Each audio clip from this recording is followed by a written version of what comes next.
અંદર આવ્યા બાદ હવે આપણે જોવા જઈએ છીએ ઇન્ટ્રોડક્શન ગેલેરી. હવે ઇન્ટ્રોડક્શન ગેલેરીમાં આખા મ્યુઝિયમનું આપણને ઇન્ટ્રોડક્શન આપવામાં આવે છે અને તો આપણે અંદર જઈને જોઈએ કે ઇન્ટ્રોડક્શન ગેલેરીમાં શું જોવા મળે છે. ચાલો.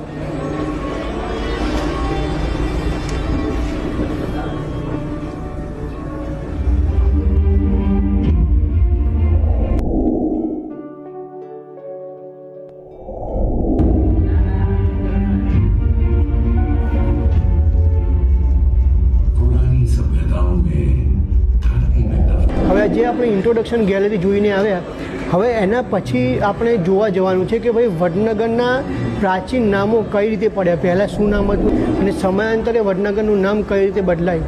તો અહીંયા આપણા ખૂબ જ અને અમારા ગામના નંદિનીબેન અહીંયા જોબ કરે છે. સો વેલકમ, તમારું સ્વાગત કરું છું મારા બ્લોગમાં.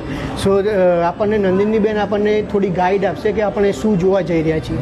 સર નમસ્તે. સર અહીં તમે જોવો છો કે વડનગરના અલગ અલગ નામ આપવામાં આવ્યા છે, જેવા કે ચમત્કારપુર, વડનગર, અલગ અલગ નામ તમને આ મૂવી શોમાં તમને ઓડિયો ગાઈડ વિઝ્યુઅલ અહીંયા સંભળાવવામાં આવશે. તમે અહીંયા નંબર પ્રેસ કરીને